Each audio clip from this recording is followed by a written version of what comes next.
Is social media silence in regards to the Arizona Cardinals. We'll tell you what K1 said. It's Bo Brock. It's Alex Clancy. It's an impromptu Locked On Cardinals, part of your Locked On Podcast Network.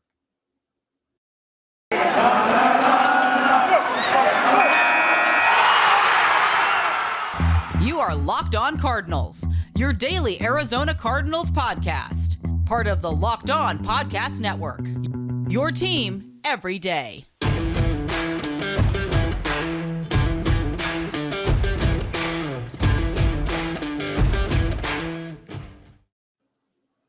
It's Locked On Cardinals, part of your Locked On Podcast Network, your team every day. Bo Brock, Alex Clancy.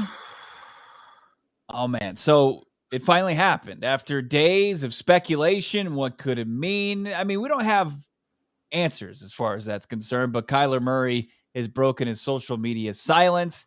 He has mentioned, we'll just show you actually what Kyler Murray K1 posted. Instagram, Twitter. He even put it on his Instagram stories, a picture of him back in Cardinals gear. So Kyler Murray in Cardinals gear, no longer absent from his social media profile, even though he's wearing a Cardinals helmet in his Pro Bowl picture. There's Kyler looking dapper in his Cardinals road gear. And then you've got the statement, I play this game for the love of it. My teammates, everyone who has helped me get to this position, that believed in me and to win a championships.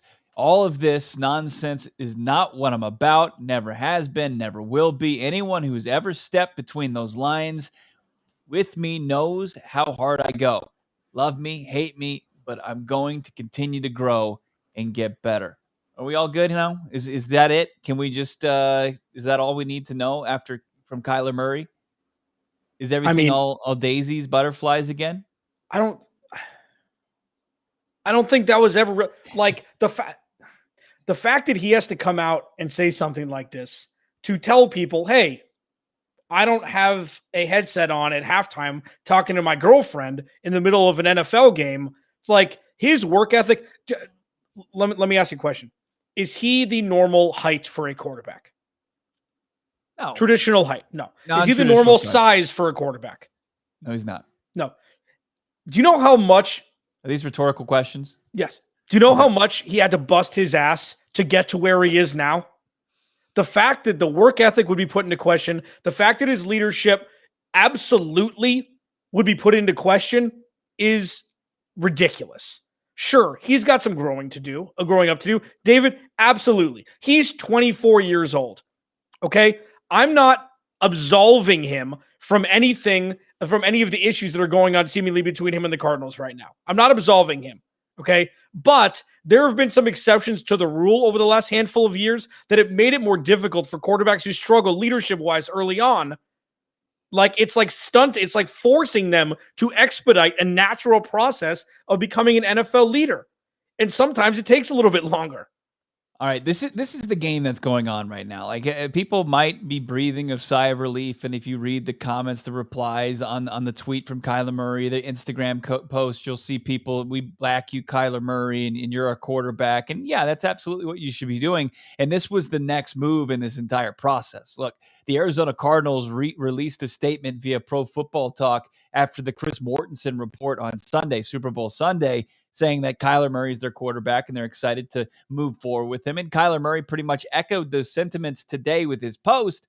But look, until there's ink on a new deal for Kyler Murray, this thing's going to continue to be ugly through reports, through insider information. Just as we've seen so far, there's going to be, things going on that are going to try to put each side in a power position. Kyler Murray made the first move as far as his social media is concerned and trying to posture for a big money extension. And then the team, despite what they put out in a statement, somebody was leaking the insight. It wasn't just old news that reporters were like, oh, we're going to use this now because it's relevant.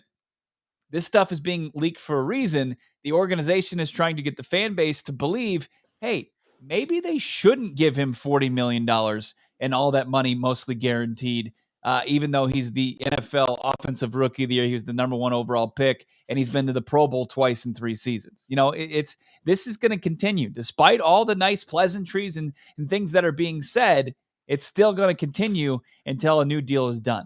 Yeah.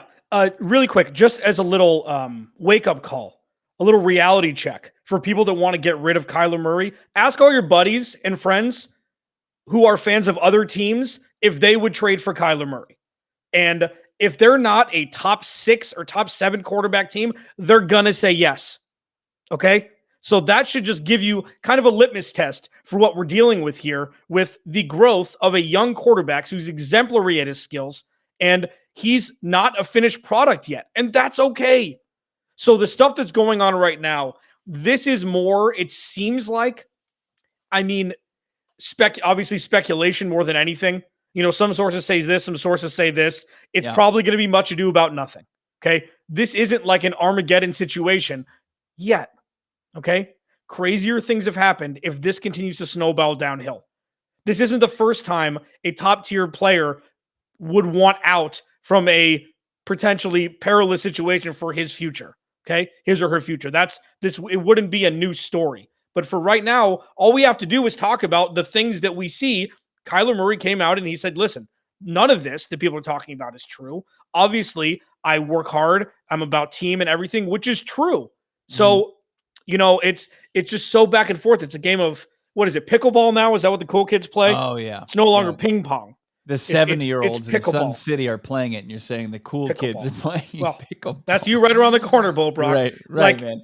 Yeah. So, I don't know. I mean, just putting a bow on it, I feel like our podcast is out for Tuesday. Like, it was time to just get it out there. The YouTube premiere is going to be at 6:00 Mountain. Like, we unleashed, like I unleashed on the Arizona Cardinals ownership for not putting their face in front of a camera saying, hey, this is our guy. Okay. That's what leaders do. Steve Keim get in front of the camera, say, hey, this is our guy. Don't listen to all the mess, all of the Instagram and everything. Kyler Murray, K1, is our quarterback for the future. How is that difficult to do? Well, I think if he does that, you know, his Eric Burkhart, Kyler Murray's agent, says, well, you said it yourself. I mean, it's a no-brainer. He's our guy. You know, I think that's, you just can't, that's just the way this game goes, unfortunately. It's the ugly side of business, where one side, it's a cap league where you just can't go, and you can't go Disney's blank check and say, hey, Kyler, fill this out, even though you deserve it. I mean, if we're sitting here and there's an arbitrator, or we're in a court of law, and you're saying, hey, is Kyler Murray worth this money, a market deal for what he's done so far, and he's up for an extension, then jury's going to say Kyler Murray deserves that deal. The evidence shows that.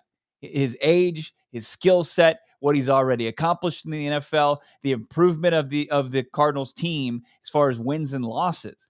It's just what's going on right now is they're going to somehow slander him to try to get that cap number, and it might just be shaving pennies off a dollar.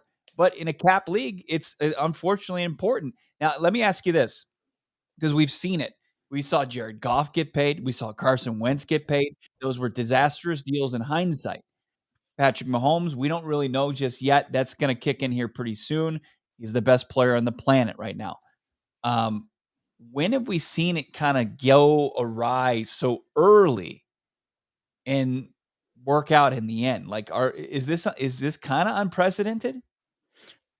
No, I think, like, not named Tom Brady. Yeah. Listen, Bergang, come on, Tyler. I mean, I'm gonna ban you from this if you give Bo any more props than he rightfully deserves. Not named Tom Brady, because he restructured myriad times and it looked like it was team friendly, but all of his money was guaranteed. He's the genius. That's the exception to the rule. When, after you've paid a quarterback, have you won again?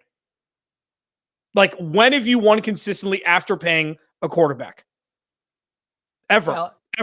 Like, so let's go with this. I mean, Russell Wilson, hold on. Russell Wilson, Patrick Mahomes. Okay. Title. Are you asking about a title? Right. Yes. Okay. Is right. I mean, Patrick Mahomes is the closest thing to it, obviously. 4 AFC Championship games in a row, 1 Super Bowl. Okay. And this is where it gets weird, because the cap hit's going to be ridiculous in 2022. Okay. So stupid. Like Aaron Rodgers, one of the best examples. Yeah. Like, everything has to go right in a season, regardless of how good your team is, to win a Super Bowl, let alone when your quarterback takes 25 to 30% of the cap. Obviously it's going to go up now because the cap is going up exponentially. But whenever, once they've given a quarterback a big money deal, have they won? Peyton Manning was making a ton of money for the Broncos when they won. I mean, it happens. It's not crazy. Russell Wilson had never won less than 9 games in his career up until this season as a Seahawk, and he's been making a good chunk of change. Now, is it unprecedented? But keep in mind, Tom Brady was in the Super Bowl 10 times of his 20 seasons as the Patriots quarterback. There wasn't a lot, like he wasn't leaving a lot left for, like the other quarterbacks were getting scraps. So, it's kind of a tough exercise. Look, it's going to present a problem. It's going to present a challenge. Steve Keim has had a quarterback that he's paid a significant amount of money in Carson Palmer with the aid of Bruce Arians, if not Bruce Arians kind of running the show, was able to put together a roster that was playoff caliber that went to the NFC Championship game. So it's doable. It's just, Steve Keim's going to have to do it without, a BA crutch. And, he's been better. But, we saw the Arizona Cardinals roster was not ready to compete on Monday night against the Rams in the first round of the playoffs. Yeah. And if there's any sort of indicator as to what the Cardinals need to do in the free agency and the draft, ask the Bengals how the offensive line, the importance of that is. Oh, yeah. And, Jamar Chase may be one of 5 receivers in the last decade that you'd say, okay, I get it. Like, okay, fine. If you're going to take a receiver, if he's going to have that much impact on the offense, you take him over, Penny Sewell, Rashawn Slater, which is what they probably should have done with that high draft pick. But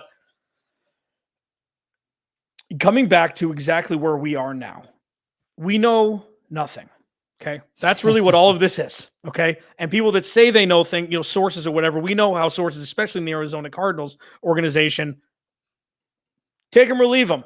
Because you don't really know what's information, what's misinformation. We don't know. Okay. What we do know is Kyler Murray has the potential to be the best quarterback the Arizona Cardinals have ever had. Okay. Steve Keim needs to show that he can draft 1 through 7th rounds, even though they're going to be missing 4th and 5th round picks this year as it currently sits, I believe. And Cliff Kingsbury needs to show people that he can win when it counts for the first time ever.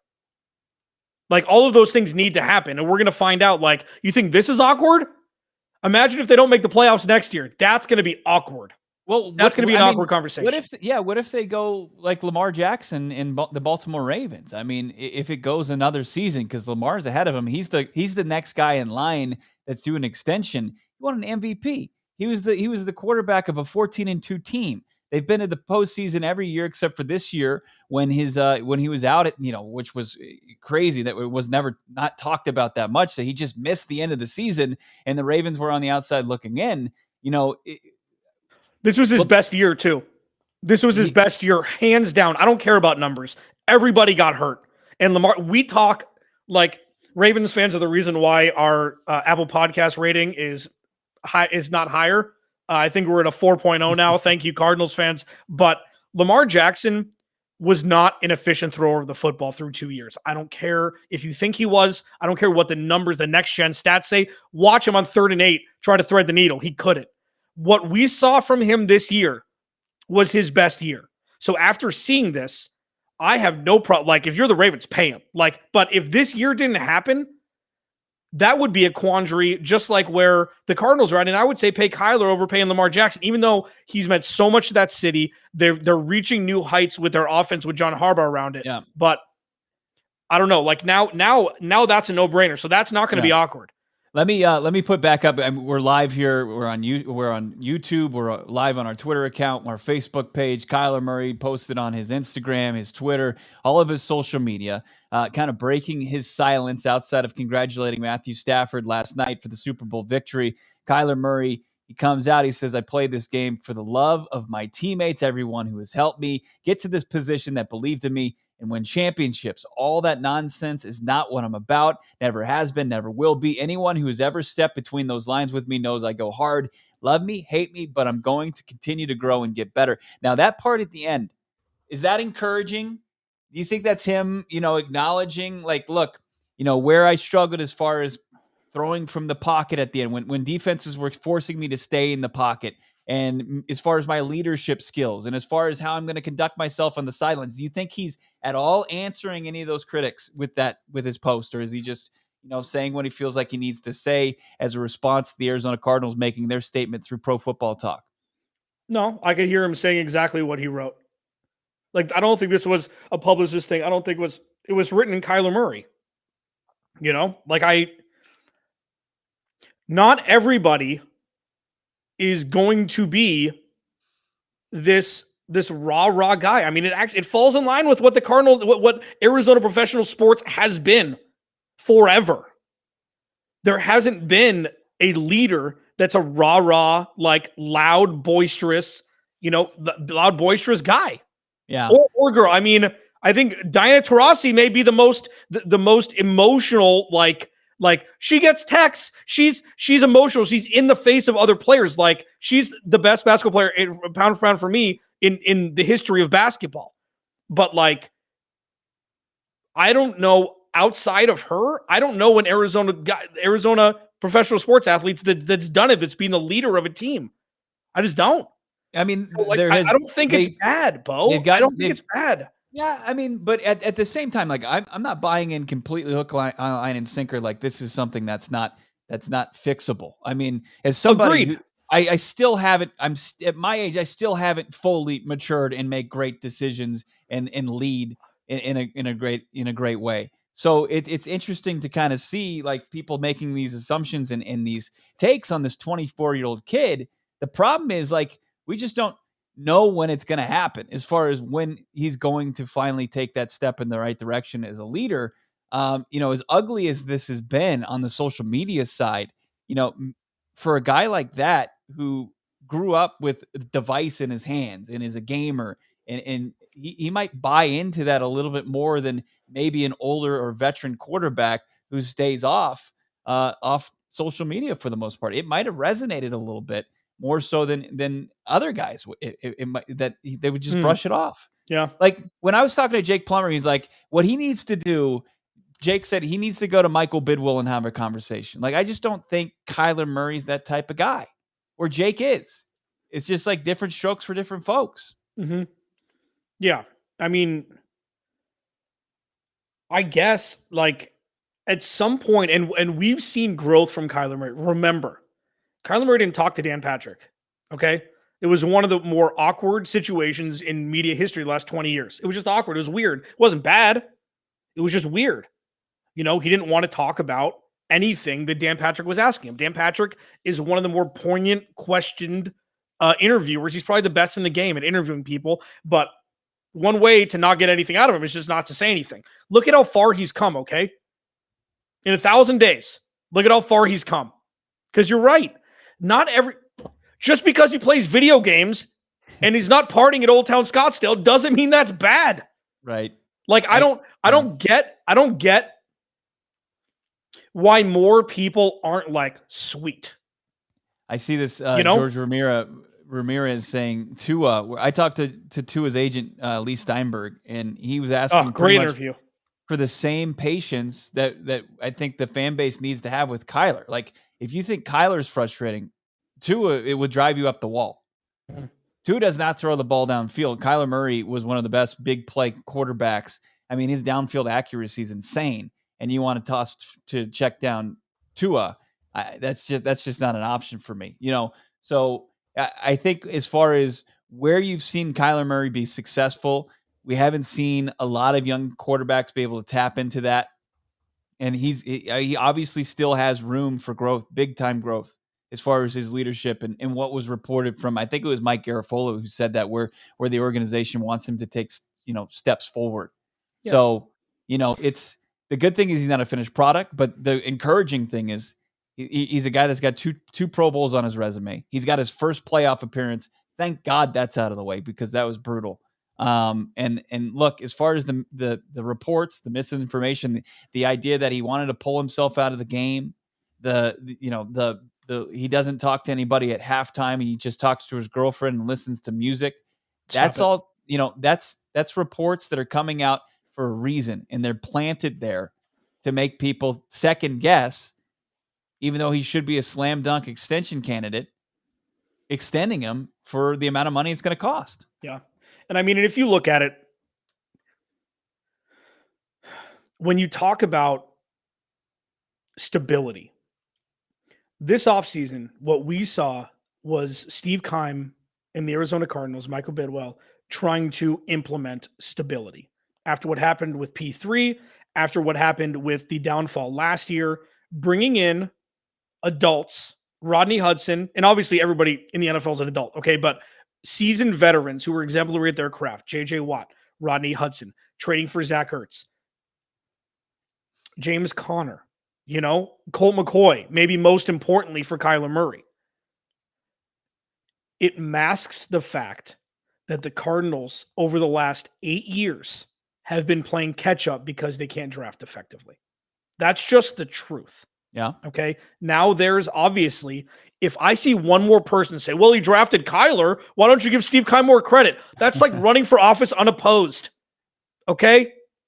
And look at the quarterbacks they had the year before.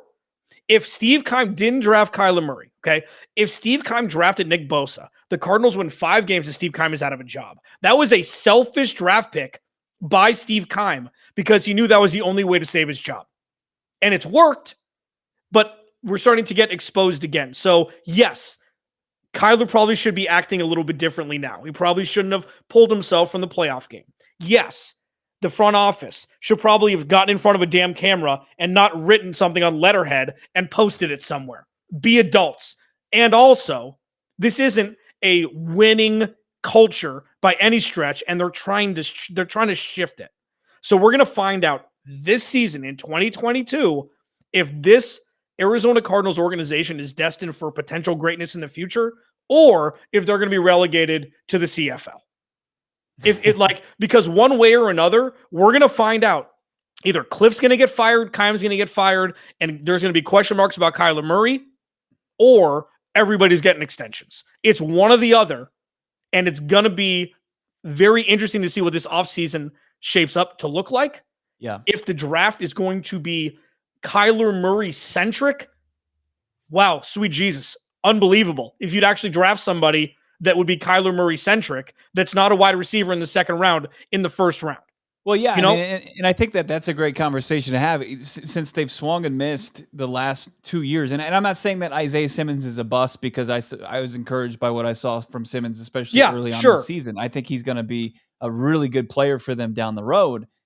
His impact, it waned a little bit outside of the Dallas game, especially down the stretch. But this has to be, without a doubt, and if this is what this was all about, the social media purge. If this is him pushing for, hey, surround me finally, take an off season and push all your chips onto my side of the football to where I can show you what I really can do as far as Kyler Murray is concerned. Go out there, use 23rd overall pick on either an offensive lineman or a wide receiver. I know you and I are kind of split on that. It's one or the other. It's offense. Yeah.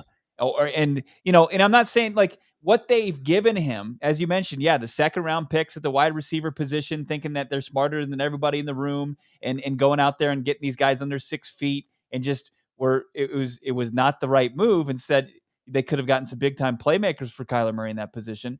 But what they gave Kyler Murray last offseason, like James Conner was a tremendous success. Yeah. Look, you can't deny that, 18 touchdowns, but AJ Green was not. AJ Green was good when DeAndre Hopkins was in the lineup, but he wasn't the guy, the playmaker. Like that was what you gave Kyler Murray. That was your gift to him. After you used the 16th overall pick on another inside linebacker. I mean, that's the issue right there. Like this offseason, like like things are getting rockier. Like the honeymoon phase is over. Yeah. It's time to give the guy what he wants. And that's go out there, use your draft capital, use your free agent dollars, whatever cap space you can create by navigating that, put it towards the offense and really show why you hired Cliff Kingsbury and why you moved off Josh Rosen to get Kyler Murray and why he's your franchise quarterback going forward. Well said. Yeah. I mean, and another thing here, I mean, we're getting a lot of Twitter. This is great. Follow him at Bob Brack. Follow me at Clancy's Corner. Our podcast from that's going on tomorrow is premiering on YouTube in 20 minutes. So we'll probably just hand you off right to that. Just because this roster that was constructed in 2021 was one of the best of all time for the Arizona Cardinals doesn't mean a whole lot. Okay. The offense, like, if you're going to bring back everybody but AJ Green, cool with that. Zach Ertz is going to get a lot of money. He's going to get more money than the Arizona Cardinals want to give him, I'm sure. So that means you give him a 5th-round pick for 8 games, gone. Okay. 1. 2, 10, James. And he was the GOAT tight end in Cardinals history. Yeah, there you go. Whatever. Yeah. And then you have James Conner, who's probably going to get offered a lot of money. It's easy to say, yeah, I want to come back. If he gets 2-year, 18 mil somewhere and gets 12 mil guaranteed somewhere, he's going to Kenyon Drake it. Because, he hasn't gotten paid yet. James Conner has not gotten paid. And he's worked his ass off to get that. He got 1.275 or something from the Cardinals. He's going to get money somewhere. Are the Cardinals going to pay it? Most likely not. So you're going to be looking at DeAndre Hopkins, Rodney Hudson, Kyler Murray. That's it. Yeah. Then you have DJ Humphries. They're going to have to draft an offensive lineman. Christian Kirk's going to get more money elsewhere. Chase Edmonds going to get more money elsewhere. The Cardinals have a very, very serious issue regarding what they're going to do for the 2022 season. J.J. Watt's cap hit, astronomical. DeAndre Hopkins cap hit, same number almost. Like, the fun time's over. You're right. The honeymoon phase is over. It's going to be a lot of restructuring. DeAndre Hopkins has already said from time to time that he'd be happy to restructure if this. Like, I'm sure he wants help also. You got to give I'm sure him a he'd good like to reason get his nut. Yeah. I'm sure he'd love to get his numbers where he's not bracketed every time he's on the field.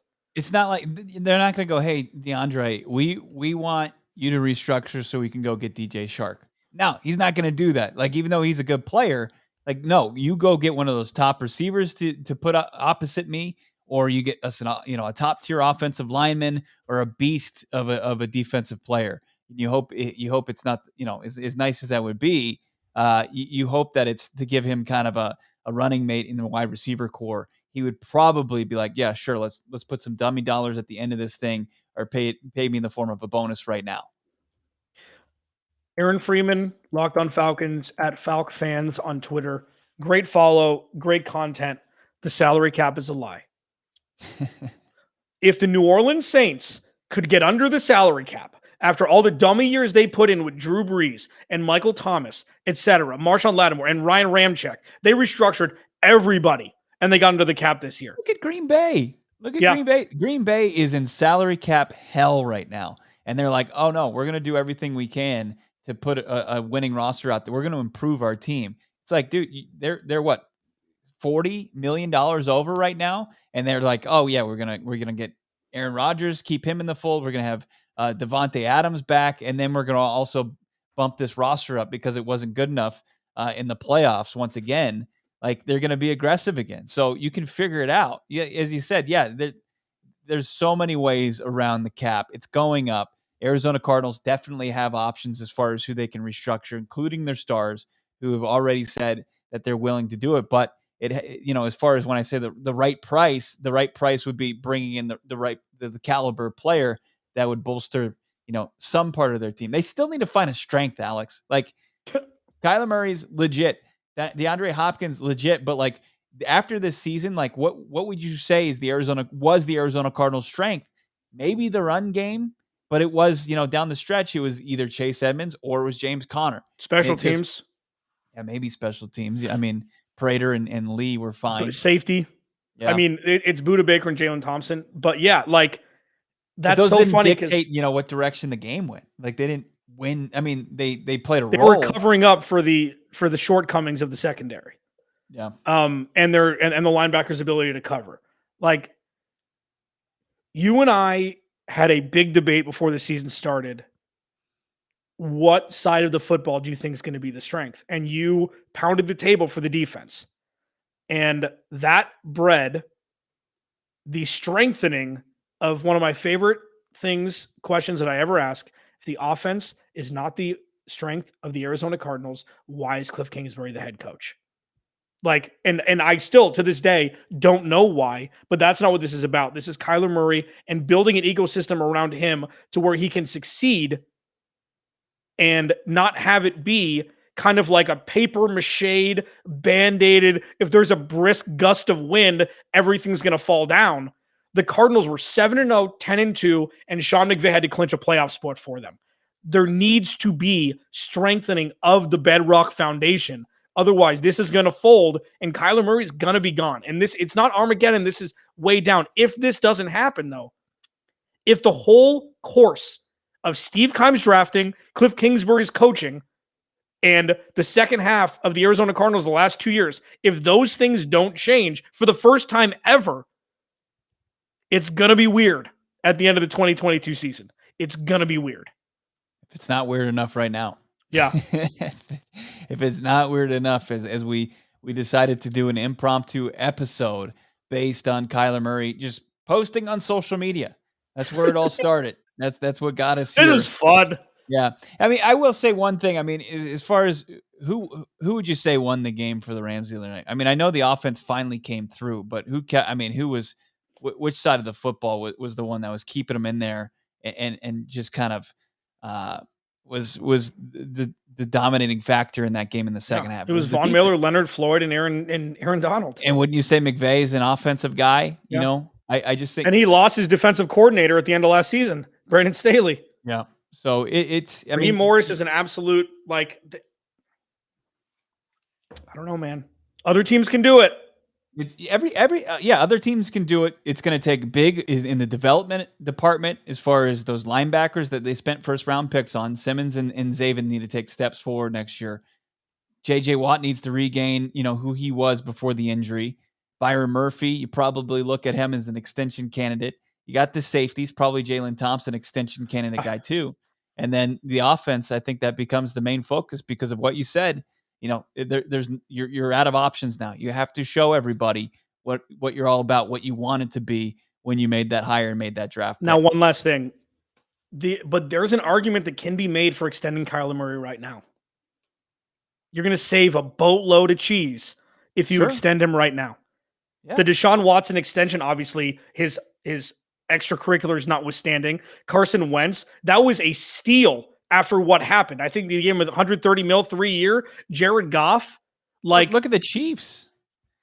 They paid. They absolutely paid Holmes, and I think it kicks in maybe this year. But they were able to completely rework their offensive line. They paid their stars in the Honey Badger, Chris Jones, Tyreek, Kelsey. It's like you would think that there's not enough money to go around, but everybody's happy. The salary cap. I mean, it's wild. It's a farce. Yeah, it is. And the Cardinals just need to figure out how to get the elixir of, look at what the Bengals did. Drafted offense, signed defense. Boom. Yeah. Drafted offense, signed defense. The Rams sit on your hands. Yeah. I mean, the Rams were on a high wire without a net underneath it. And they happened to get there. Yeah. That's not, and that's what Travis Rogers of Locked On Rams said. That doesn't end well a lot in the NFL. We're having a great time. This is not even an official episode. We just wanted to turn the mics on and talk about this. Kyler Murray posted on Instagram, social media. You can find that post. We retweeted at Lon AZ Cards, also at Clancy's Corner for more takes, at Bob Brack to follow me. We premiere our episodes usually 10 a.m. each and every day on YouTube. Subscribe to that channel. We've got an episode actually premiering at 6. That's in just 10 minutes. Yep. It was before Kyler posted, just a little bit behind the curtain. We talked about everything Cardinals before the Kyler Murray post. Check that out. Of course, subscribe, check our podcast out wherever you find podcasts, free and available across all platforms. Thanks for hanging out with us this afternoon. We will talk to you tomorrow and every day. It's Locked On Cardinals. It's your best. It's your team every day here on the Locked On Podcast Network. Thanks for listening. Thanks for watching. We'll talk to you guys soon.